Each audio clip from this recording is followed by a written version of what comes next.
2 दिन तो चल रही ਸੀਗੀ पूरी रात भी साड़ी निकल गई तैयारी करते हाँ जी ਪਰ ਇਹ ਆ ਵੀ ਫਿਰ ਜਦੋਂ ਇੰਨੀ ਰੌਣਕ ਇੰਨਾ ਇਕੱਠ ਦੇਖਦੇ ਫਿਰ ਵਧੀਆ बहुत ਲੱਗਦਾ ਵਧੀਆ ਲੱਗਿਆ हाँ जी बहुत रश ਸੀਗਾ बहुत ਵਧੀਆ ਲੱਗਿਆ बड़ी संगत आई हुई ਸੀਗੀ ਹਰ ਨਗਰ ਕੀਰਤਨ ਤੇ ਆਪਣੀ ਕੋਸ਼ਿਸ਼ ਹੁੰਦੀ ਹੈ ਵੀ ਆਪਾਂ ਆਈਸਕ੍ਰੀਮ ਦਾ ਲੰਗਰ ਲਾਈਏ। ਠੀਕ ਹੈ ਜੀ। ਇਸ ਵਾਰੀ ਇਕੱਠ ਬਹੁਤ ਜ਼ਿਆਦਾ, ਯੈਸਟਰਡੇ ਵੀ ਇਕੱਠ ਬਹੁਤ ਸੀ, ਅੱਜ ਵੀ ਬਹੁਤ ਇਕੱਠ ਹੈ, ਬਹੁਤ ਜ਼ਿਆਦਾ ਇਕੱਠ ਹੈ।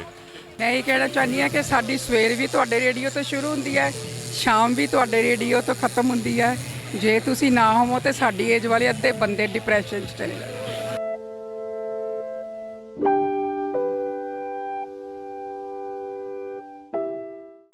ਪੰਜਾਬੀ ਰੇਡੀਓ USA ਦੇਖ ਰਹੇ ਸਾਰੇ ਹੀ ਦਰਸ਼ਕਾਂ ਨੂੰ ਇੱਕ ਵਾਰੀ ਫਿਰ ਜੀ ਆਇਆਂ ਨੂੰ।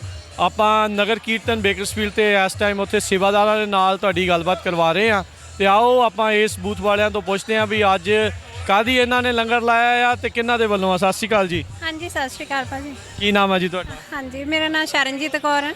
ਤੇ ਅੱਜ ਇਹ ਜਿਹੜੀ ਲੰਗਰ ਦੀ ਸੇਵਾ ਆ ਕਿਹਨਾਂ ਵੱਲੋਂ? हाँ जी संधू पंजाबी ढाबे वालों हाँ जी। ਠੀਕ ਹੈ। ਤੇ ਅੱਜ ਸੰਗਤਾਂ ਨੂੰ ਕੀ ਛਕਾਇਆ ਜਾ ਰਿਹਾ ਹੈ? छोले भटूरियां दा लंगर भाजी। ਠੀਕ ਹੈ। ਤੇ ਅੱਜ ਇਕੱਠ ਕਿੱਦਾਂ ਲੱਗਾ ਤੁਹਾਨੂੰ ਸੰਗਤਾਂ? बहुत ज़्यादा इकट्ठ है बहुत वधिया लग्या काफ़ी रश सीगा हाँ जी। ਹਾਂਜੀ। हाँ जी ਤੇ ਕਿੰਨੀ ਕੁ ਤਿਆਰੀ ਜਿਹੜੀ ਆ ਉਹ ਕਿੰਨੇ ਕੁ ਚਿਰ ਦੀ ਚੱਲ ਰਹੀ ਸੀਗੀ ਇਸ ਚੀਜ਼ ਨੂੰ ਲੈ ਕੇ?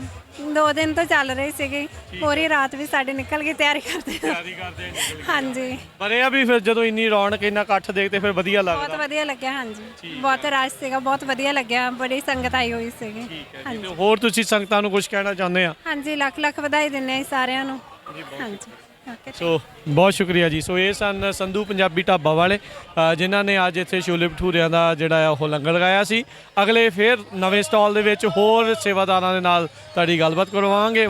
ਆਓ ਹੁਣ ਤੁਹਾਨੂੰ ਮਿਲਾਉਂਦੇ ਆ ਇੱਕ ਹੋਰ ਸੇਵਾਦਾਰਾਂ ਦੇ ਨਾਲ ਇੱਕ ਹੋਰ ਬੂਥ ਜਿੱਥੇ ਕਿ ਜੇਪੀ ਈਗਲ ਟਰਾਂਸ ਵਾਲਿਆਂ ਨੇ ਆਈਸਕ੍ਰੀਮ ਦੀ ਸੇਵਾ ਦਾ ਜਿਹੜਾ ਇੱਥੇ ਪ੍ਰਬੰਧ ਕੀਤਾ। ਉਹਨਾਂ ਦੇ ਸੇਵਾਦਾਰਾਂ ਦੇ ਨਾਲ ਗੱਲਬਾਤ ਕਰਦੇ ਆ।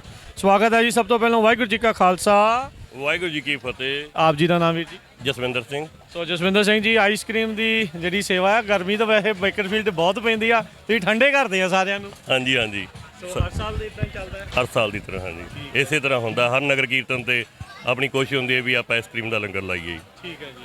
ਤੇ ਕਿੰਨੇ ਕੁ ਚਿਰ ਤੋਂ ਤੁਸੀਂ ਕਰਦੇ ਆ ਰਹੇ ਹੋ? ਤਕਰੀਬਨ ਪਿਛਲੇ 2 ਸਾਲਾਂ ਤੋਂ। ਠੀਕ ਹੈ। ਹਾਂਜੀ। ਤੇ ਇਸ ਵਾਰ ਸੰਗਤ ਦਾ ਇਕੱਠ ਕਿੱਦਾਂ ਤੁਹਾਨੂੰ ਲੱਗਾ? ਇਸ ਵਾਰੀ ਬਹੁਤ ਜ਼ਿਆਦਾ, ਇਸ ਵਾਰੀ ਇਕੱਠ ਬਹੁਤ ਜ਼ਿਆਦਾ, ਯੈਸਟਰਡੇ ਵੀ ਇਕੱਠ ਬਹੁਤ ਸੀ, ਅੱਜ ਵੀ ਬਹੁਤ ਇਕੱਠ ਹੈ, ਠੀਕ ਹੈ। ਬਹੁਤ ਜ਼ਿਆਦਾ ਇਕੱਠ ਹੈ। ਤੇ ਹੋਰ ਬੈਠੀਆਂ ਜਿਹੜੀਆਂ ਸੰਗਤਾਂ ਹੈ ਉਹਨਾਂ ਨੂੰ ਤੁਸੀਂ ਕੀ ਕਹਿਣਾ ਚਾਹੁੰਦੇ ਬੇਕਰਸਫੀਲਡ ਦੀਆਂ ਸੰਗਤਾਂ ਵੱਲੋਂ? ਬਸ ਮੈਂ ਤਾਂ ਇਹੀ ਕਹਿੰਦਾ ਵੀ ਸਾਰਿਆਂ ਨੂੰ ਗੁਰਪੁਰਬ ਦੀਆਂ ਲੱਖ ਲੱਖ ਵਧਾਈਆਂ ਜੀ। ਅਕਾਲ ਪੁਰਖ ਵਾਹਿਗੁਰੂ ਸਾਰਿਆਂ ਤੇ ਕਿਰਪਾ ਕਰੇ, ਸਮਾਂ ਸਾਰਿਆਂ ਦਾ ਵਧੀਆ ਰਵੇ ਜੀ। ਹਾਂਜੀ। ਬਹੁਤ ਧੰਨਵਾਦ ਵੀਰ ਜੀ, ਬੜੀ ਮਿਹਰਬਾਨੀ। ਸੋ ਇਹ ਸਨ ਜੇਪੀ ਈਗਲ ਟਰਾਂਸ ਵਾਲੇ ਜਿਨ੍ਹਾਂ ਨੇ ਆਈਸਕ੍ਰੀਮ ਦਾ ਵਿਸ਼ੇਸ਼ ਲੰਗਰ ਬੇਕਰਸਫੀਲਡ ਦੇ ਇਸ ਨਗਰ ਕੀਰਤਨ ਦੇ ਵਿੱਚ ਲਗਾਇਆ ਹੋਇਆ ਆ। ਅਗਲੀ ਵਾਰ ਕਿਸੇ ਹੋਰ ਸੇਵਾਦਾਰ ਦੇ ਬੂਥ ਤੋਂ ਸਟਾਲ ਤੋਂ ਤੁਹਾਡੇ ਨਾਲ ਆਪਾਂ ਜੁੜਾਂਗੇ। ਆਪਣੇ ਨਾਲ ਕੁਝ ਪੰਜਾਬੀ ਜਿਹੜੀ USA ਦੇ ਚਾਹਣ ਵਾਲੇ ਕੁਝ ਸਰੋਤੇ ਜੁੜੇ ਨੇ। ਸਤਿ ਸ਼੍ਰੀ ਅਕਾਲ ਜੀ। ਵਾਹਿਗੁਰੂ ਜੀ ਕਾ ਖਾਲਸਾ ਵਾਹਿਗੁਰੂ ਜੀ ਕੀ ਫਤਿਹ। ਕੀ ਨਾਮ ਆ ਜੀ ਆਪ ਦਾ? ਮੇਰਾ ਨਾਮ ਹੈਗਾ ਪਰਮਿੰਦਰ ਕੌਰ। ਕੀ ਪਰਮਿੰਦਰ ਕੌਰ ਜੀ ਤੁਸੀਂ ਪੰਜਾਬੀ ਰੇਡੀਓ USA ਬਾਰੇ ਕਹਿਣਾ ਚਾਹੁੰਦੇ ਆ? ਮੈਂ ਇਹ ਕਹਿਣਾ ਚਾਹੁੰਦੀ ਹਾਂ ਕਿ ਸਾਡੀ ਸਵੇਰ ਵੀ ਤੁਹਾਡੇ ਰੇਡੀਓ ਤੋਂ ਸ਼ੁਰੂ ਹੁੰਦੀ ਹੈ, ਸ਼ਾਮ ਵੀ ਤੁਹਾਡੇ ਰੇਡੀਓ ਤੋਂ ਖਤਮ ਹੁੰਦੀ ਹੈ। ਜੇ ਤੁਸੀਂ ਨਾ ਹੋਵੋ ਤੇ ਸਾਡੀ ਏਜ ਵਾਲੇ ਅੱਧੇ ਬੰਦੇ ਡਿਪਰੈਸ਼ਨ 'ਚ ਚਲੇ ਜਾਂਦੇ। ਬੱਚੇ ਵੀ ਸਾਨੂੰ ਇਹ ਪੁੱਛਦੇ ਆ ਕਿ ਮਾਮਾ ਤੇਰਾ ਪੰਜਾਬੀ ਰੇਡੀਓ ਕੀ ਕਹਿੰਦਾ। ਸਾਰੀਆਂ ਖਬਰਾਂ ਉਹਨਾਂ ਨੂੰ ਮੈਂ ਦੱਸਦੀ ਹਾਂ। ਮੇਰਾ ਬੇਟਾ ਬੇਰੀਏ 'ਚ ਇੰਜੀਨੀਅਰ ਹੈਗਾ ਜੀ। Thank you, thank you. All the best, wish you all the best. Khalsa.